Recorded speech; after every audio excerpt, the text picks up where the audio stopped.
Bonjour à toutes et à tous et bienvenue sur Podcaf, l'épisode 15. On est déjà au 15e, c'est plutôt cool. Ça fera un an en octobre qu'on fera des épisodes. J'espère qu'on tiendra jusque-là. Ce serait chouette. Podcaf, du coup, qui est un podcast où on parle de culture entre copains autour d'un café généralement. Et puis, voilà. Et n'hésitez pas à nous suivre sur les réseaux sociaux, Facebook, Instagram, etc. Je fais la petite pub en début d'épisode, désolé. Et aujourd'hui, on va parler urbex, un sujet qui plaît à beaucoup de monde et je pense qu'il pourrait être super intéressant. Et pour parler d'urbex, j'ai Léo avec nous. Salut. Je crois que tu as fait tous les épisodes depuis le début. Non, il y en a que j'ai pas fait sur l'automobile, je crois. Ah oui, c'est vrai, c'était avec Mathéo. Et Clément. Ah oui. Okay. Il y en a même un autre avec Clément seul, je crois. Ah, j'étais en Afrique. Franchement, je me souviens plus. Mais là, l'urbex, franchement, tu l'aurais fait sans moi, j'aurais été déçu. Et on est avec Angélique, qu'on a déjà vu sur l'épisode sur les voyages. Bonjour Angélique. Salut. Et puis pour commencer, je vous propose de balancer les petites recos, comme d'habitude. Alors, je commence. Vas-y. Alors moi, c'est un film qui date de hier soir. C'est vraiment tout frais, c'est pour ça que je vais en parler. Ouais. Ça s'appelle Un ours dans le Jura. Ok. C'est un film de Franck Dubosc, avec Franck Dubosc. Ok. Donc c'est une sorte de policier comédie, je dirais. C'est assez drôle, même si l'histoire de base est un peu cynique, puisque c'est l'histoire d'un mec qui roule tranquillement sur une route de campagne dans le Jura. Ouais. Et à un moment, il est déconcentré par quelque chose et il s'aperçoit que devant lui, il y a un ours, effectivement, dans le Jura. Et donc, il l'esquive et en l'esquivant, il tape dans une voiture dans laquelle il y a deux personnes qui décèdent. Enfin, une personne décède puisqu'elle était en train d'uriner à côté de la voiture. Et donc, elle tombe nette, morte. Je spoil pas, hein, c'est vraiment direct. Première scène du film. Et voilà. Et le deuxième meurt d'une manière très très ridicule et très drôle. Et en gros, ils se rendent compte que dans la voiture, il y a 2 millions d'euros avec sa femme, puisqu'il en parle à sa femme. Et donc, ils essayent de camoufler les corps en enduisant du miel dessus pour que l'ours le mange. Donc, c'est à la fois très glauque, mais très drôle. Voilà, c'était très sympa. Okay. Et au niveau des acteurs, du coup, enfin, actrice, celle qui joue la femme de Franck Dubosc, c'est Calamy Benoît. Je sais pas si vous la connaissez. Je vois pas comme ça, mais je pense que j'ai déjà vu dans d'autres films ou séries. Je sais ok, pas d'accord, voilà. Ça marche. Et sinon, il y a Benoît Poulvord qui joue le commissaire, et j'adore cet acteur. Ouais, il doit être drôle.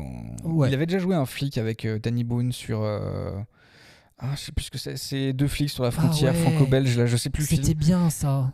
C'était pas mal, ouais. Avec leur petite mini qui... Avec Amblance. Le Amblance, le Amblance, là, voilà, hein, le fameux ça. Amblance, ouais, c'est ça. Je sais plus le nom, mais ouais. Mais oui, Poulvord, c'est un rôle qui lui va bien. Ok. Voilà, donc très très bon film. À l'occasion, on se regardera ça. Et toi, Angélique, du coup ? Alors moi, Léo, tu recommandes... On balance, hein. C'est le moment de balancer. Tes recos, c'est toujours tes films d'hier soir. Ou ce que t'as fait la veille. C'est toujours très récent. Alors moi, c'est la chaîne YouTube de Kumo que j'ai découvert il y a pas très longtemps. Il a pas beaucoup de vidéos sur YouTube. J'ai pas trouvé de seconde chaîne. Ça s'écrit comment ? Kumo. Ok. Et j'aime beaucoup ce qu'il fait. Pas besoin de la vidéo particulièrement. C'est plutôt podcast. J'adore. Il parle des animaux incroyables, des animaux extraordinaires, des animaux qu'on n'a jamais vus, des histoires des animaux. Okay. Des animaux rikiki, des animaux très très gros. Enfin, j'adore. Et la dernière vidéo qu'il a faite, c'est sur la plus grande guerre animale qui ait connu l'histoire. C'est la guerre des chimpanzés. Alors, je vais pas vous spoiler, je vous en dirai pas plus. Mais il y a eu réellement une guerre entre deux clans de chimpanzés qui ont été documentés. Ok. Et il raconte ça si facilement et c'était très intéressant. Voilà. D'accord. J'ai beaucoup aimé. Et il y a vraiment un côté scientifique derrière. Enfin, il raconte ce qui se passe. Ok, oui, génial. J'adore. Ok, alors pour Marocco, je pense que tout le monde l'a vu parce qu'en plus, au moment où on tourne cet épisode, on est le 13 mai. C'est ça, je vois pas ce qui affiche. Ouais, c'est ça. On est le 13 mai. Donc cet épisode sortira un peu plus tard. Et Marocco, c'était la série Astérix qui est sortie sur Netflix, là, le combat des chefs. Et même si je pense que tout le monde l'a vu, je le recommande quand même parce que c'était chouette, j'ai passé un bon moment. Ça m'a rappelé les bons souvenirs du film Mission Cléopâtre, parce que les gags dedans sont arrive à peu près dans les mêmes rythmes ou dans les mêmes. Enfin voilà, j'ai trouvé ça vraiment cool. Alain Chabat, c'est un tueur. Enfin, c'est fou, juste de mettre autant de gags et de penser à tant de trucs. C'est un génie, ce mec. Non, mais c'est trop bien, en vrai. Mais même le film où il fait un Père Noël, là, même ce film, il est trop bien. Santa et Si. C'est ça, Santa aussi, qui est Ouais. sorti à la période Oh de lutin Noël. Putain, non mais c'est trop drôle ce film. Les jeux de mots étaient vraiment marrants. Et pour un film de Noël, en vrai, je préfère regarder ça que Maman j'ai raté l'avion ou des trucs comme ça, tu vois. Mais bref, donc la série Astérix, trop bien. Et puis même au niveau graphisme, on retrouve, parce qu'il en parle aussi dans une interview où il parle d'un des Spider-Man qui était sorti avec le personnage de Miles Morales. Qui sont des super films, là aussi je vous les recommande, ils sont géniaux, c'est en mode animé et c'est juste des graphistes qui se sont fait kiffer sur un projet quoi. T'as des endroits où t'as des styles graphiques qui sont différents en fonction d'une situation ou d'un impact ou de quelque chose, et toute la façon dont les personnages sont dessinés change parce que il y a eu un événement ou quelque chose qui s'est passé. Et donc ça c'est dans les Spider-Man Miles Morales ou je sais plus comment s'appelle le deuxième. Et dans Astérix on retrouve ce truc là aussi de les couleurs qui changent ou le design des personnages qui devient différent quand ils boivent de la potion magique ou quand il se passe quelque chose. Et c'est trop bien, ça donne des animations qui sont vraiment chouettes et j'adore ça. Donc il y a une belle inspiration et ça a été bien réalisé, donc parfait quoi. Ça marche super bien. Et comme tu disais, au niveau de l'animation, comme le média de base, c'est une bande dessinée, là, le fait que de la 3D, ça passe au 2D, avec des explosions, presque des bulles, en fait, qu'on peut voir apparaître avec les émotions des personnages, des trucs comme ça, ça marche bien, quoi. Et puis, j'ai beaucoup aimé le premier clin d'œil, je crois, de la série, où on voit Astérix donner un coup à un personnage romain sur un fond bleu. Et en fait, cette image-là, c'était la première que tu voyais quand tu ouvrais une BD Astérix. T'avais ce dessin-là. Et j'ai trouvé que c'était trop bien d'avoir mis cette ref-là au début de la série, au tout début de l'histoire de ce truc-là. Donc moi, ça me fait « Ah ouais, ils ont fait ça, c'est trop bien !» La première ref, c'était gagné, tu vois. Le moment aussi où t'as Obélix, quand il taille un menhir, qui sifflote l'air des dessins animés d'Astérix Obélix. Ah oui, c'est vrai. Oui. Je saurais pas le refaire parce que je suis très nul là-dedans. Sauf que l'autre fois, je l'ai quand même bien écouté, donc j'arrivais à le refaire. Mais là, je suis incapable. Mais ouais, trop bonne série aussi. Donc non, c'est parfait. Alors moi, je suis un peu déçue, quand même. Vraiment, j'aime beaucoup dire que je suis un peu déçue parce que je l'ai trouvée si courte. C'est vrai qu'elle est C'était beaucoup trop court Il y a pour quoi, il y moi. a 5 épisodes un truc comme ça, 5 ou sais 6, plus. enfin c'est dans cette Mais trop ordre-là. peu. J'en Ouais, aurais ouais. pris 20, 30, nos problèmes. Mais à chaque fois qu'il y a un truc vraiment bien qui sort et tout, il y a plein de gens qui trouvent des mini critiques à dire dessus. J'ai regardé plein de vidéos d'analyse. Et le truc qui revient principalement, c'est par rapport au doublage, où les doublages qu'ils ont fait, pour certains, ne correspondent pas à l'énergie que peut avoir un comédien de doublage. Parce que là, ce sont des vrais comédiens qui ont doublé les persos, comme du Thierry Lhermitte pour Panoramix. Et certains disent que ça ne correspond pas à l'énergie du personnage, à l'énergie d'un comédien de doublage. Ah ouais. Mais je suis pas d'accord. Ah, ça moi, m'a je suis pas choqué du tout. Ouais, je trouve les doublages justement très très bien. Même Jean-Pascal Zadi qui double un Romain. Je sais pas si vous avez capté que c'était lui. Non, j'avais pas capté que c'était lui. Ok. Voilà. C'est quel Romain qui double? C'est alors j'ai plus son nom, mais c'est celui qui vole en premier là, qui prend la potion magique et qui s'envole, ok, là. d'accord. Ouais. Potus. Voilà. Mais ok. Bon écoute, super. Je vous propose de passer au sujet du jour, qui est l'urbex. Donc on fera une première partie sur qu'est-ce que c'est, etc. Vous parlez un peu de l'urbex pour ceux qui connaissent pas, et une deuxième partie sur nos expériences, parce qu'on en a tous fait un petit peu, beaucoup pour certains sans S, et du coup voilà. L'urbex du coup, alors surtout Léo. C'est pour ça qu'on en parle. Léo fait beaucoup d'urbex. Il poste des photos régulièrement de ce qu'il a trouvé, de ce qu'il a exploré. Donc l'urbex, c'est quoi? Alors, l'urbex, déjà, c'est le diminutif de exploration urbaine. Ok. Voilà, donc en gros, ça consiste à explorer des lieux qui sont à l'abandon. Moi, je dis souvent, c'est pousser le volet qui est fermé depuis longtemps pour voir ce qu'il y a derrière. Avant tout, c'est de la curiosité. Moi, j'ai Ouais. toujours été très très curieux. Et alors moi, ça a commencé pendant mes voyages. Je pense que les premières choses que j'ai faites ou vues, ce sont des cimetières de bateaux en Mauritanie, en Afrique, quand je traversais l'Afrique. Et donc ça, depuis, ça a toujours été quelque chose qui m'a fasciné de voir des objets en perdition et des bâtiments qui s'écroulent et tout. Moi, je trouve vraiment un côté beau à ces objets, à ces bâtiments qui s'effondrent. Et donc, moi, j'aime particulièrement en faire des photos. Mais l'urbex, c'est pas que ça. Il y a plein de gens qui en font d'autres choses, qui aiment juste se faire peur, parce que des fois, ça peut être des endroits qui sont chargés d'histoire. Mhm. Il y a beaucoup de youtubeurs aussi qui en font des vidéos sensationnalistes. Ouais. Voilà, ou avec... On en parlera un peu après, voilà, mais c'est ça. ouais. Et donc moi, ce que j'aime, c'est ça, c'est découvrir et rechercher un petit peu le passé qu'il peut y avoir eu dans ces endroits. Et j'adore quand il y a de la végétation qui rentre et tout. Ok. Et alors, il y a l'urbex et il y a aussi le rurbex. Oui. Voilà, donc le rurbex, c'est un peu plus ce que je fais. C'est de l'exploration rurale. Donc ce sont des vieilles maisons qui souvent sont meublées et plus en campagne qu'en ville. Ok.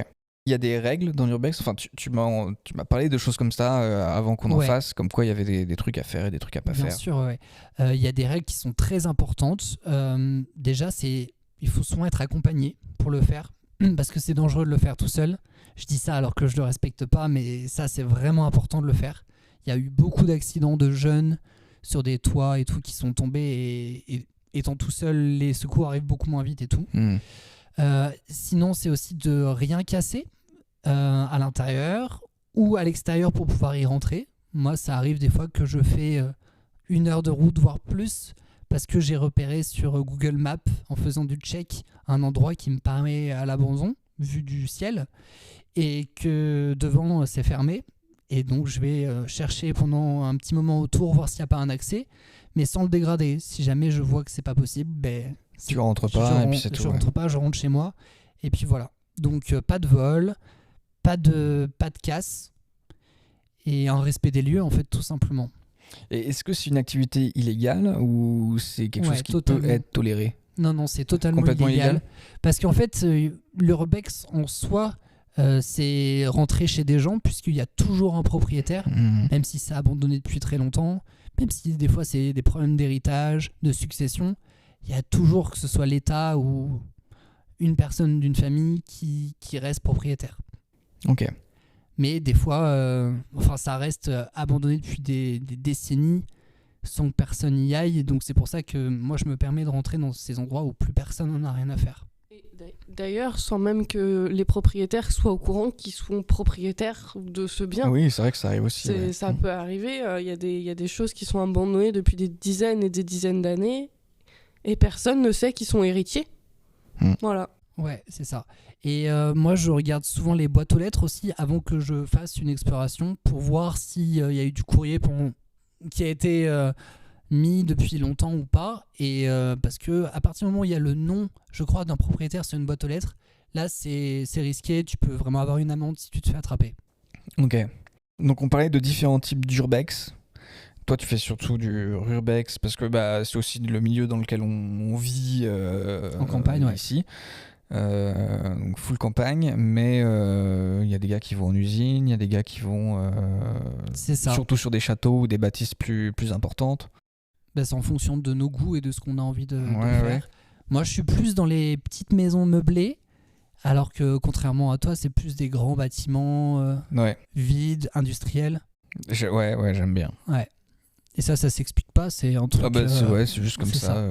Je sais pas, je trouve qu'il y a des choses plus intéressantes à regarder qu'une maison qui ressemble à celle de mon arrière-grand-mère ou de je sais pas qui c'est qui ça. est juste restée en l'état dans lequel les gens l'ont laissé. Et, voilà. Je comprends. C'est des choses que j'ai déjà vues en étant dedans, une maison qui a vécu avec des gens à l'intérieur et tout ça. Non, moi, je préfère les endroits... Mon cœur balance.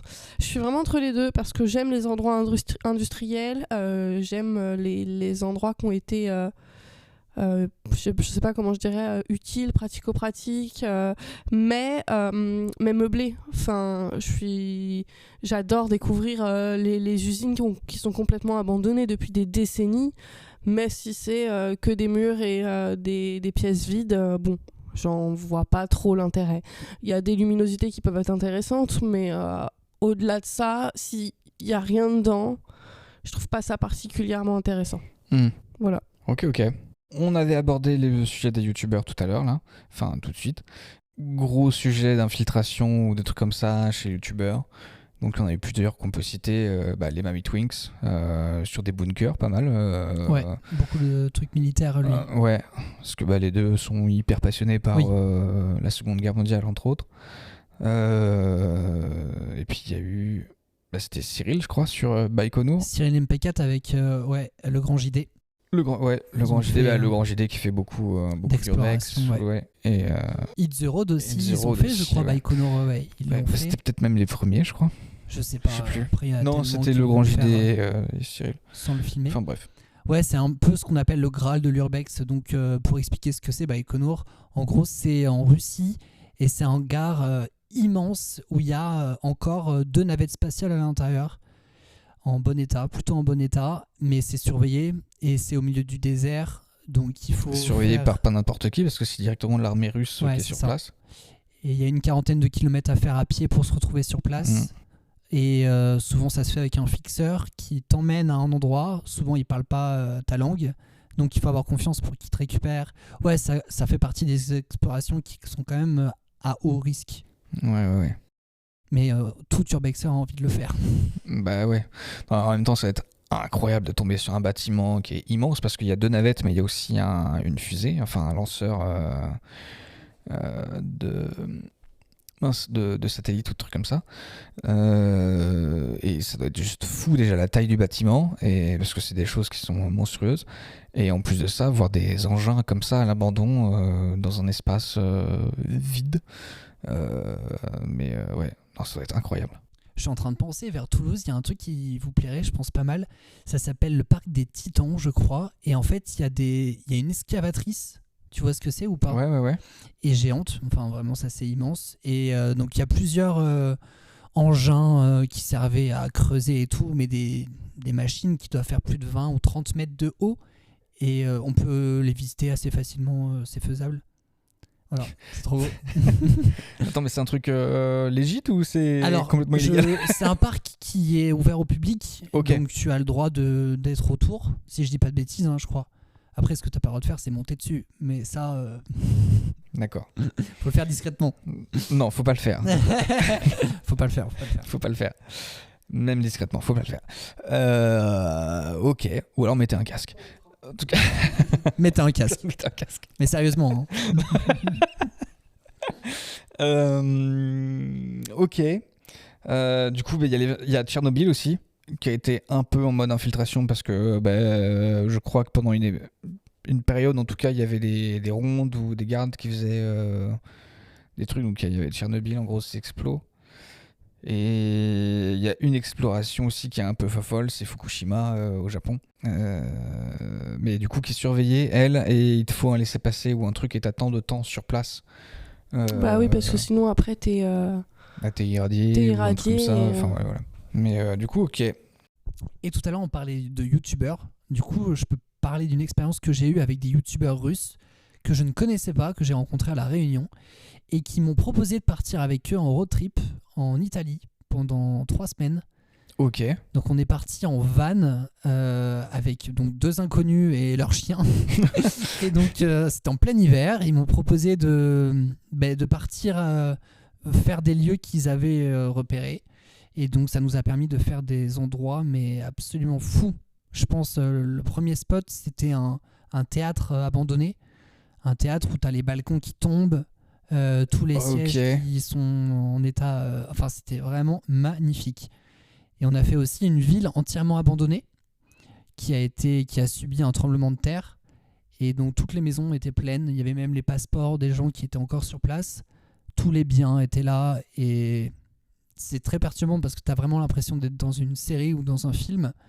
Parce que tu vas dans toutes les rues, tout est abandonné partout. C'est génial. Ok, trop bien. Tu parlais aussi tout à l'heure, avant l'émission, on parlait un peu des différents types d'urbex, et tu me parlais du coup des catacombes, et aussi du rafting. Est-ce que tu peux nous en parler un petit peu? Ouais, mais c'est une forme d'exploration. Donc les cataphiles, c'est ceux qui explorent sous terre. Ok. À Paris, il y a une grosse communauté de cataphiles qui connaissent les souterrains par cœur, qui font même leurs propres cartes et tout. Ouais. Voilà, c'est ça. Et les raftings, c'est ceux les roofters, peut-être qui font du rafting. Je sais pas comment dire. En gros, un rooftop, c'est le haut d'un immeuble. C'est un toit qui est en hauteur, ou une grue, ou des choses comme ça. Et donc, c'est des gens qui aiment beaucoup grimper, voir la ville vue du ciel, et souvent faire des prouesses un petit peu En mode parcours ou en mode freerunning. parcours. Ouais, c'est ça. Ouais. Souvent, on les voit être le plus haut possible sur une cathédrale, c'est-à-dire escalader même la pointe, la flèche, se suspendre à un bras. Voilà, Ok. des sensations un peu différentes, mais qui font Ouais, il y a le partie côté du- un peu perf sportive. Ouais, c'est ça. Ok. Tu ferais ça, toi, Léo? Alors, je me suis posé la question parce que il y a des choses que j'aime là-dedans. Monter sur une grue, c'est vraiment un truc que j'ai envie de faire, mais de là à me pendre au bout du bras de la grue avec un bras, ça, je pense que j'en suis pas capable. Moi, je le ferais pas. Je sais pas si je le ferais. Je sais pas du tout. Ah ouais? Ouais, je sais pas. On t'a vu sauter d'un mur tout à l'heure comme si tout était normal. Non, mais Mathéo, des fois, il peut avoir peur dans un urbex de jour, dans une petite maison perdue au milieu de la campagne. Alors que par contre, on est monté sur des toits en pleine ville. Il fallait De nuit. de nuit, il fallait passer par un escalier de service devant absolument toutes les personnes qui étaient à Tu pouvais l'extérieur. passer dehors. devant, ouais. Voilà. Et aucun problème. Vraiment, t'as pas du tout stressé, t'étais hyper à l'aise. À ce qui paraît, t'as les sens qui sont aiguisés à ce moment-là et tu kiffes. Ouais, moi j'adore. En même temps, je comprends parce que quand on va à la campagne, le petit papy d'à côté, la petite dame du voisinage qui est là, qui surveille, ils savent pas ce qu'on fait, ils connaissent pas. Les gens en ville, ils passent, ils ont l'habitude de voir d'autres gens. Ouais. Et ils calculent pas particulièrement. Ou alors ils vont se dire oh non, on va quand même pas appeler les flics pour ça. Non mais attends, ça se fait pas, etc. Que mamie et papy, les voisins, ils vont se dire oh là là, il y a quelqu'un qui s'introduit, ils vont faire du mal, c'est pas une bonne chose, gna gna gna. Enfin, la dernière fois, quand on était tous les trois, on est partis faire un urbex, la petite dame d'à côté qui nous a regardés, d'une maison au milieu de nulle part, ouverte. Bon, on est parti évidemment. Et la petite dame, elle est oh dis donc, bah qu'est-ce qu'ils font? Alors que les gens en Ils ville, sont plein de questionnements, ouais. ouais, les gens en ville, bon bah vous montez sur une échelle, quoi, franchement. Mais je comprends que ce soit moins stressant, même s'il y a plein de monde, plutôt que dans la campagne au milieu de nulle part. Ouais, mais je sais pas, de nuit, on a aussi essayé de rentrer dans un émetteur radio avec du barbelé tout autour, mais il avait pas l'air d'être stressé. Alors que c'était au milieu de la campagne, il y avait des chiens en face, des gens dans une maison tout près. Ouais, mais Je je sais sais pas, pas, la de nuit, jour, il est je suis rassuré. pas à l'aise. Ouais, la nuit, je suis. J'ai toujours fait plein de trucs de nuit, surtout quand je vivais seul ou globalement quand j'allais faire du longboard, c'était de nuit. Quand j'allais faire des conneries en ville, c'était de nuit. Enfin, je sais pas. Les meilleurs moments que j'ai passés, c'était en ville de nuit, globalement. Et Ouais, mais il y a une ambiance en fait de nuit en j'aime ville. Je suis bien. en train de capter quand on était tous les deux là, quand on a fait c'est trop bien, il y a le tout qui est toit. posé. On a fait aussi un peu de cave, ça c'était trop Ouais. bien. On a Sur fait- une place au milieu de Limoges, je peux dire la ville, hein, au milieu de Limoges. Sur une place, il y avait un peu de monde tout autour, et puis tout d'un coup, une bouche d'égout, Une on bouche descend à d'égout, 6 mètres. Tu descends, il y a des gens qui te regardent, ils comprennent pas ce qui se passe. C'est ça, et quand C'est on sort, un on a peu même drôle. fait peur aux gens qui Ouais, étaient juste à désolé. côté. Si jamais ce monsieur écoute, désolé. Je pense qu'il nous en peut plus, mais Ouais, non, mais ça va, c'était bon enfant. On a papoté avec lui 2 minutes après, mais je crois que c'était. Et du coup, toi, tu préfères faire des toits ou faire plutôt de l'exploration sous terre? Je sais pas, le souterrain, c'était ma première fois, je crois bien, vraiment en mode. Surtout en que là, mode on est comme passé ça, par une urbex. chatière et tout quand même. Ah ouais. Oh, il y avait des os, c'était. Non, je préfère les toits. Vraiment, Ah, les toits, il y a d'accord. moins L'os, d'ossements. là, Ah ça y ouais, est, ça juste t'a les os, je me suis rebasculé. rappelé les os, j'ai fait non. Je suis pas au c'est courant mort. là, dites-moi. Ah ouais, ok. Bah putain, on passe, on descend la bouche d'égout, on arrive en bas, c'est un espace, une cave quoi, rien de spectaculaire, et il y a juste une petite montée pleine de terre, machin, et de l'autre côté t'arrives dans un autre petit espace. C'est ce qu'on appelle une chatière du coup dans les catacombes. Ok, C'est un petit trou qui a été fait par les hommes pour relier des caves entre elles, ok. les cavités.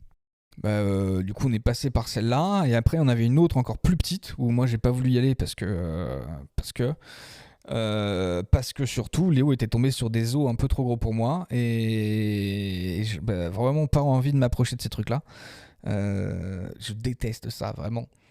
Et en remontant par la première chatière, je tombe sur un os et ça m'a foutu les tout boules. Ce qui concerne le corps humain, c'est bien. Ah, je déteste. Putain, vraiment, le corps humain, on est si bien fait, en même temps, c'est tellement dégueulasse. Mais non, c'est magique, c'est magique. Oui, c'est magique, ça fonctionne super bien. Quel genre d'os, Léo? Ah, c'était. Putain, il y en avait un, il était gros. Hein. Ouais, un bout d'omoplate, un truc comme ça, non? Oui, non, il y en avait. T'avais deux os, t'avais un truc, ça ressemblait à un petit fémur, petit tu vois. Fémur. Ouais. Genre, je sais pas, du bas, là. serait, je sais pas comment ça le s'appelle. fémur du bas. Un Le tibia palmure. ou un péroné, un truc comme ça. Mais Ouais. c'était quand même assez gros. Et l'autre, ça ressemblait à un omoplate, ouais. Ou un bassin, je sais pas trop. Mais pas humain. Ouf, Non, ouf. non, je pense pas. Mais Eh bien, bon appétit, bien sûr. voilà. Je dois être désolé pour ceux qui mangent en écoutant le podcast. Et si aussi l'urbex, ça peut être des vieilles voitures, parce que moi j'en fais de plus en plus et j'aime trop ça. J'adore ça aussi. Ouais, ça il faut vraiment qu'on Mais en c'est trop fasse bien. plus. Juste, tu vois une carcasse de bagnole au milieu d'un champ, tu y vas, tu regardes. Ouais. Là, en plus, je trouve ça quand même un peu plus cool que de rentrer dans une maison, dans le sens où c'est moins illégal. On va dire, t'es juste passé dans un champ, t'es pas rentré dans la vie privée des gens ou quoi que ce soit. Voilà, t'es en pleine nature, il y a pas de. C'est quand même moins. Je trouve ça moins. Putain, j'ai pas les mots, c'est fou. Moins irrespectueux que de rentrer dans une maison, tu vois. Ouais, personne peut te reprocher de prendre en photo une voiture dans une forêt ou dans C'est un ça. champ. Et au pire, même si tu te fais arrêter par un agriculteur ou quoi, en papotant avec lui, tu peux même Lui expliquer il y en a ta des bons, démarche. il y en a d'autres qui voudront rien savoir, Ouais, c'est ça. évidemment, mais voilà, ça peut amener des super discussions et peut-être savoir d'où vient cette voiture, à qui elle appartenait, pourquoi elle a fini là, quoi. Mais ouais, je trouve ça plus cool que de rentrer dans une maison. Ouais, c'est beaucoup plus dur à trouver les voitures, surtout les vieux modèles et les beaux modèles. Ouais. Mais en campagne, c'est vraiment super chouette parce que des fois, tu peux t'arrêter dans un village. Et moi, c'est ce que je fais. Je demande aux personnes un peu âgées que je rencontre s'ils connaissent pas des épaves de voitures et tout.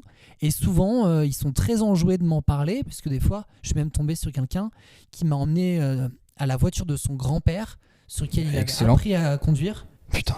Et c'était génial, il m'a fait monter dans son pick-up, j'étais à l'arrière et puis on a allé dans des chemins et puis il m'a emmené dans cette forêt. Heureusement, en vrai c'était un peu chaud, du coup je suis en train de me dire ça serait il aurait pu m'emmener dans un traquenard. Mais non, c'était génial. Et alors pour la petite histoire, j'ai fait une impression de cette photo et il y a eu une erreur sur l'impression. Du coup, j'ai fait une demande pour en avoir une nouvelle. Et celle-ci, je suis allé lui donner. Je suis allé retrouver sa maison et je lui ai donné. Il était tellement heureux. Mais c'est trop bien. Photo. Juste rien que pour ces moments-là, ça vaut le coup de parler aux vieux, aux vieux, même à n'importe qui, juste de trucs ou de poser des questions autour de soi. Et en campagne, ça marche vachement mieux qu'en ville, je pense. J'ai jamais fait l'expérience en ville, mais bon, en campagne, il suffit que tu tombes dans un village un peu où il n'y a pas grand monde ou quoi, tu poses une question ou deux à des gens, il y en a qui seront ok pour te répondre, il y en a non, mais c'est pas grave. De toute façon, avec la tête de Léo, tout le monde a envie de lui parler à Léo. Ah ouais, je suis sûre que tout le monde a envie de te parler. Ouais, c'est trop bien. Ça me fait penser au petit papy que tu avais croisé un jour en faisant de l'urbex et qui t'a aidé à rentrer, enfin qui voulait savoir lui aussi ce qui se passait ce qui se trouvait derrière ces murs parce qu'il a toujours vu ça comme ça et il a jamais ouais, et en te voyant faire il s'est dit c'est super intéressant, j'aimerais moi aussi savoir, c'est hyper intéressant de voir ces gens aussi qui ont cette curiosité mais qui n'y ont jamais pensé et du coup t'aident à rentrer ou à chercher, etc. C'est trop bien. Ouais, là je m'y attendais vraiment pas parce que des fois tu peux tomber sur des gens qui te dévisagent en disant mais qu'est-ce que tu veux rentrer dans l'intimité des gens, enfin on s'en fout quoi. Et là ouais il est parti chercher une échelle quoi pour monter à la fenêtre. J'ai essayé d'ouvrir le volet, il m'a dit non t'inquiète j'ai cherché un truc, donc il est parti chercher un sécateur sur rallonge là pour couper une branche et pour essayer de grimper avec moi alors qu'il devait avoir 80 balais. Putain, excellent. C'était génial. On n'a pas réussi malheureusement à rentrer dedans, mais c'était très chouette. J'ai beaucoup de bonnes expériences comme ça. J'en ai des mauvaises aussi. Alors, avant de parler de tout ça, justement, bon, ça fait un moment qu'on est rentré dans la deuxième partie sans vraiment le vouloir. On a commencé à parler de nos expériences et tout ça. Mais du coup, j'avais quelques questions avant qu'on parle en mode un peu aléatoire de nos expériences. Donc pour vous deux, comment vous avez commencé à faire de l'urbex? Est-ce que c'est quelque chose qui est venu comme ça, vous avez dit tiens, c'est quoi cette maison, je vais rentrer dedans? Ou est-ce que c'est avec des copains qui vous ont emmené dans des endroits et ça vous a donné le goût de la chose? Voilà, comment ça a commencé cette petite passion? Alors moi je suis beaucoup moins passionnée que Léo, mais pour le coup j'aime bien et ça a plutôt commencé avec ma sœur qui m'a toujours dit «Oh, il y a ça qui est abandonné, faudrait qu'on aille voir, ça a l'air trop bien, etc.» Et du coup ça a commencé comme ça. Et Ok. voilà, du coup je parlerai d'une expérience qu'on a eue avec ma sœur plus tard peut-être. Ouais, ça Ok, tombera donc dedans. je à mon redonne avis. le micro à Léo et Alors moi du coup c'est avec les copains, on avait une cabane au bord de l'eau. Et de cette cabane, on a trouvé des canoës et on faisait du canoë. Bon voilà, on a trouvé des canoës, j'insiste bien sur trouver. c'était peut-être le canoë de Léo. Non, t'étais pas devant lui. Et sur la rivière sur laquelle on faisait du canoë, il y avait un moulin qui longeait cette rivière-là. Et l'un des seuls accès de ce moulin-là, c'était par la rivière, donc il fallait grimper du canoë sur la roue à aube du moulin, et de la roue à l'aube, fallait sauter à une fenêtre pour se glisser à l'intérieur. Donc juste l'infiltration était trop stylée du bâtiment, c'était complètement abandonné et tout ça. Et puis c'était un bête moulin quoi, qui était quand même assez gros. Je pense qu'il faisait pas que du grain, il devait y avoir aussi un peu d'électricité et tout ça dedans. Mais tout avait disparu, c'était du plancher en bois et tout. Et c'était vraiment sympa. Et plus on montait dans le moulin et plus les pièces étaient assez récentes, avaient été refaites ou des trucs comme ça. Et du coup c'était cool quoi. Il y avait une petite pièce, un endroit qui était c'était une des rares pièces avec une porte d'ailleurs. On voyait que c'était un endroit où il y avait eu une sorte de tableau de bord pour gérer des vannes ou des trucs, tu vois. C'était cool. Comme infiltration, c'était vraiment cool. Et en plus de ça, le moulin était juste à côté d'un petit îlot qu'il y a sur cette rivière-là où on venait prendre nos bambous pour faire le toit de la cabane ou des trucs comme ça dessus. Ok. Et là, tu connaissais le terme urbex ou pour toi c'était Pas du tout. C'est Donc là, juste, c'était tiens, une c'est abandonné, exploration, vas-y, on rentre dedans et on regarde ce qu'il y a, quoi. Et voilà, je crois, c'est ma première expérience d'urbex et j'ai bien aimé infiltrer un truc comme ça.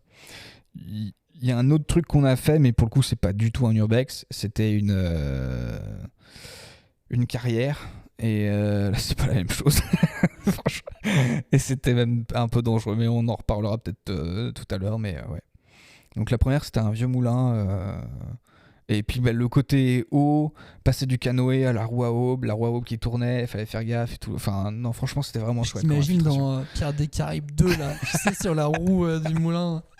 Ok. Et est-ce que entre cette première explo et ma rencontre, tu en as fait d'autres ou pas? J'en ai fait quelques-unes, ouais, mais pas beaucoup. C'était comme ça. Et jamais tout seul. C'était tout le temps des gens qui avaient «Oh, en fait, il y a tel endroit qui est machin, est-ce que ça te dit?» Oui. Oui, pourquoi pas, vas-y. on n'est pas tous inconscients de faire de l'explo tout seul. Mais c'est par défaut que je le fais, c'est parce que je trouve pas forcément quelqu'un à en faire avec moi au moment où je veux en faire. Ouais, et comme je veux en faire Parce tout que le temps, monsieur tout le monde n'est n'est pas pas patient. dispo tout le temps comme moi. Ah non, mais moi c'est maladif, hein. C'est vraiment une Mais passion. toi, du coup, ça a commencé comment? Alors ça a commencé très très tôt avec des potes, un peu comme toi, c'est-à-dire ah, tiens, il y a une maison là, elle est pas habitée depuis longtemps, ça vous dit on va voir ce qu'il y a dedans. Et elle est fermée, ah, c'est dommage, mais par contre il y a un soupirail et Ah, on quoi peut passer par le soupirail. Tu vois ce que c'est un soupirail? Mais non, pas du tout. C'est pas Ok, une fois que j'entends c'est- ce mot. Ah ouais. C'est Soupirail. là où pour C'est un aérer rail une qui cave- soupire. Non. Ah, en vrai. Non, le soupir pour les rats. En vrai, ça pourrait être ça, puisque c'est une cave, et pour que l'air circule dans la cave, pour pas que ça fasse que moisir, t'as souvent un trou avec des barreaux. Ah ouais. C'est ça un Putain, soupirail. et vous êtes passé par là, d'accord, ok. Et il y avait suffisamment de place pour que ma tête passe, et j'étais le seul des potes, évidemment, qui avait le gabarit pour. Et donc, une fois dedans, évidemment, tu ouvres une porte d'une tour assez facilement, et une fois que l'accès est fait, on peut y retourner tous les week-ends. Et voilà. Et c'était une maison, enfin un manoir qui était abandonné depuis très longtemps.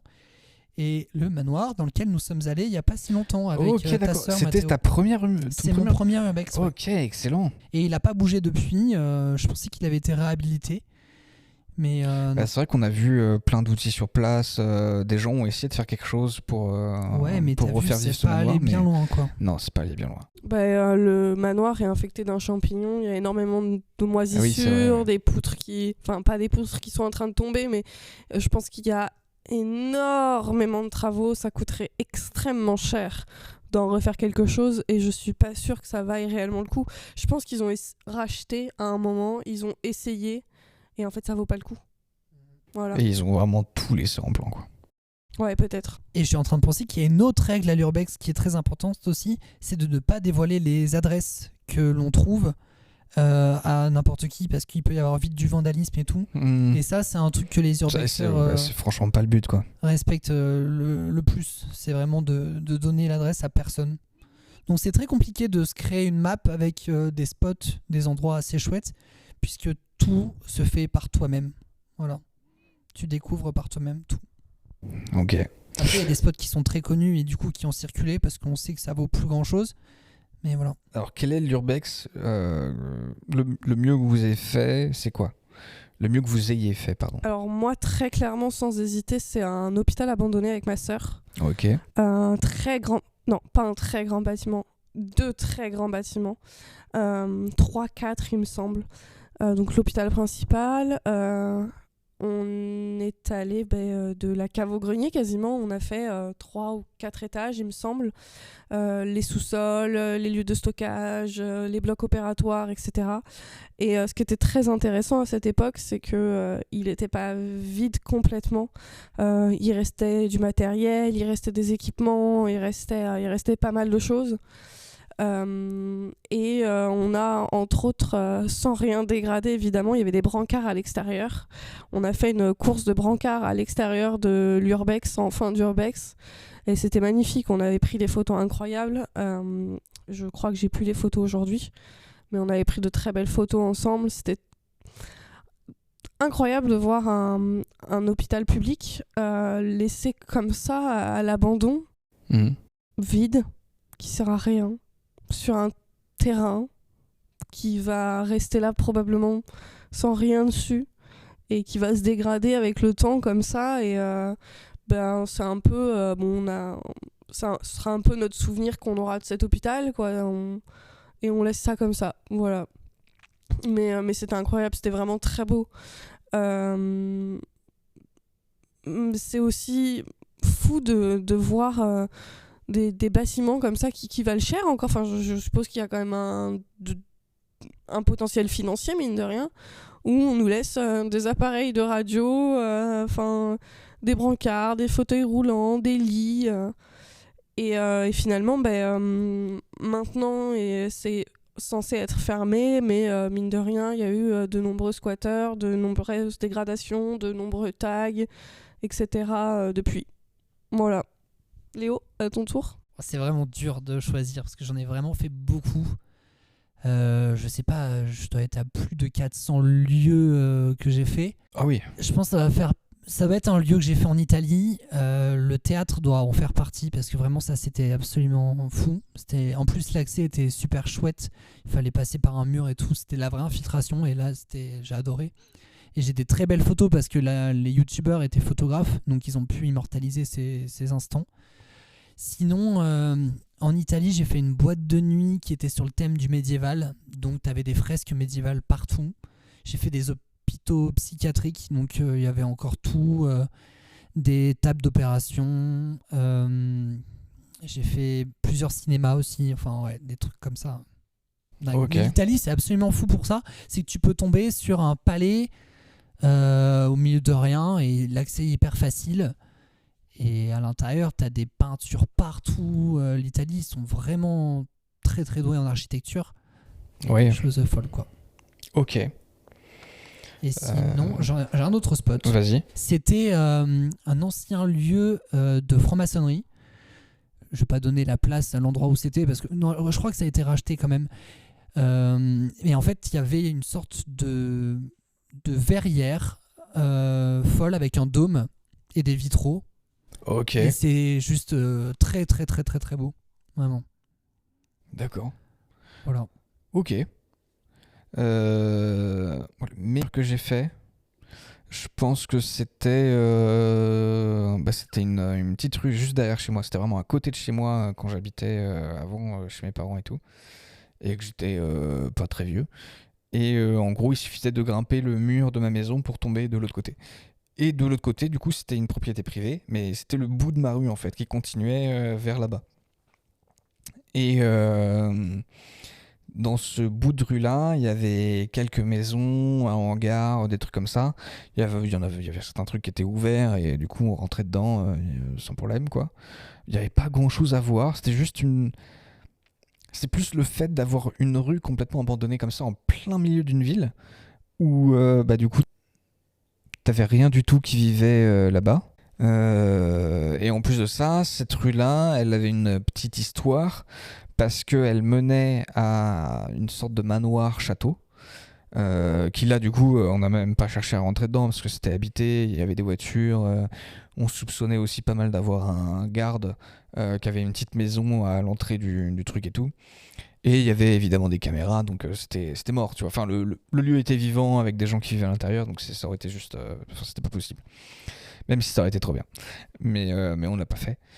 Et du coup, ce petit château-là, c'était l'ancien château des deux filles du seigneur de cette ville. Et du coup, voilà, il y avait cette petite histoire. Donc on soupçonne que la rue servait aux gens qui travaillaient dans ce château-là, ou peut-être plus loin, on sait pas trop, mais voilà.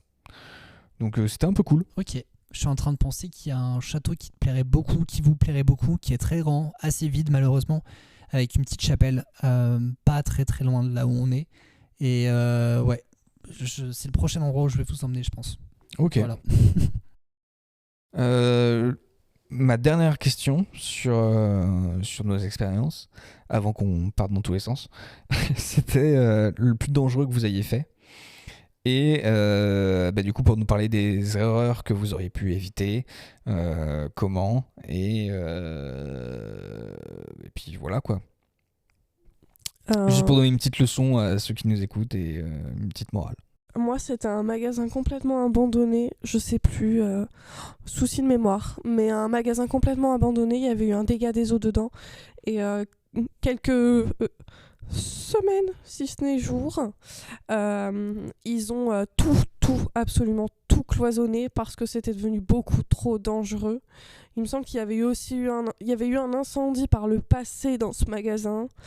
Là, ils avaient subi un gros dégât des eaux, il me semble, par la toiture. C'était devenu absolument trop dangereux. Et il me semble qu'aujourd'hui, c'est complètement rasé, de toute façon. Tout a été... le terrain a servi à autre chose. D'autres choses ont été construites.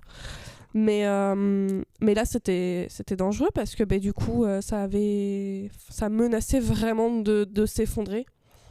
Et pour le coup, moi, j'ai rien vu. Mais soit. Léo? Alors, moi j'ai une expérience qui s'est un peu mal passée parce que je suis parti faire un explo tout seul et pour rentrer à l'intérieur j'ai voulu enlever des morceaux de verre pour pas me couper en fait, pour passer à travers la fenêtre qui était déjà cassée, et en enlevant un morceau de verre j'ai pas fait attention, je l'ai ramené trop vers moi, il s'est cassé dans ma main et là je me suis coupé un bout du pouce et donc j'étais au milieu des ronces avec le doigt qui commençait à bien saigné. Ah ouais, les extrémités, ouais, ça... C'est ça. Et surtout que j'ai vu un truc blanc, donc je me disais soit c'est l'os, soit c'est un tendon. Donc là, j'ai un peu paniqué, donc j'ai refermé ma main, j'ai pris la voiture et j'ai commencé à réfléchir très très vite parce que j'étais à 35 minutes de chez moi, à 1 heure des urgences à Limoges. Et donc, je suis allé en pharmacie. En fait, j'ai fait un détour, je suis allé dans une pharmacie. C'est le premier truc que j'ai voulu faire. Et là, la pharmacienne, elle a vu, elle m'a dit non, là c'est urgence directe. Donc elle m'a fait un pansement, je suis retourné par chez moi en conduisant à une main avec l'adrénaline. Elle t'a laissé partir? Oui, il n'y a pas le choix, oui. Elle a pas appelé les pompiers ou quoi que ce soit? Non, elle m'a dit en vrai, ça va, ça se voit que tu es capable de conduire. Donc voilà. Donc ce que je conseille vraiment, c'est quand on part faire une exploration, si on part tout seul, il faut envoyer la localisation de l'endroit où on va à quelqu'un de proche, histoire que si on n'a pas de nouvelles de l'explorateur, au moins qu'on puisse savoir où il est. Parce que des fois, c'est tellement aléatoire qu'on ne peut pas savoir. Et c'est vraiment le minimum, quoi. Si vous faites un truc tout seul. Ouais, c'est vraiment le minimum. Envoyer la loc, toujours. Avoir sur soi une lampe et un téléphone chargé. Voilà, pour savoir où on met les pieds, parce que ça, c'est très très dangereux quand on va dans des endroits qui sont en ruine depuis longtemps. De marcher sur des planchers pourris. Ça m'est arrivé une fois aussi, je me suis fait peur. Je suis passé à travers. Il y avait 6 mètres de haut sous moi. Putain. Et là, tu te dis, ouais, ça se joue à peu. Donc ça, c'est les trucs les plus dangereux que j'ai fait. Maman, excuse-moi si tu écoutes ce podcast. Je pense pas que tu iras jusque-là. Voilà. Et puis j'ai eu d'autres expériences, mais bon, j'ai pas forcément envie de les raconter pour pas faire trop peur. Mais il faut être très raisonnable. Tu devrais même pas envoyer la loc d'où tu vas. Tu devrais activer ta géolocalisation sur une application, la laisser à l'accès à quelqu'un, parce que t'es très volatile. Je sais pas, j'ignore quel mot il faut utiliser. Enfin, quand tu vas à un point, en général, tu vas pas à un point. Parfois, tu t'arrêtes à un autre point. Puis sur la route, tiens, t'as croisé ça, etc. T'as une fonction sur Google, ou Google Maps, je crois bien, où tu peux partager ta localisation pendant tant de temps à telle personne. Ouais, tu devrais à n'importe qui est capable de... Mais globalement, c'est pas un conseil qu'on vous donne, hein. Là c'est juste le minimum que vous devez faire si vous partez en urbex. Et évidemment, faut y aller à plusieurs, quoi. C'est forcément le mieux. J'ai rien à rajouter, c'est ça. Okay. Eh ben écoutez, je pense qu'on est pas mal. Est-ce que ça vous a plu ? Toujours. Ouais, vraiment. Moi, parler d'une passion, super. Et puis avec vous. Ouais. Très bien. Mathéo, 1, 2, 3. Mettez un casque. C'était si beau. J'ai pensé à n'y aller pas seul. Mais on reste là-dessus. Oui, on reste là-dessus. Allez, on reste là-dessus. Bon, allez, on est dispo sur Castbox, Spotify, Podcast Addict, YouTube, Deezer. Je les retiens jamais, c'est une horreur. Je suis obligé de me Spotify. Ouais, Postify. Ouais, il postillonne, c'est pas de ma faute. Et sur les réseaux sociaux, Instagram, Facebook, venez checker, mettez des commentaires si vous avez envie, abonnez-vous. Et puis, on vous fait des bisous, on vous dit à la prochaine. Et ouais, faites vraiment gaffe à vous. À bientôt. À tout bientôt pour de nouvelles aventures. Allez, à bientôt. Salut.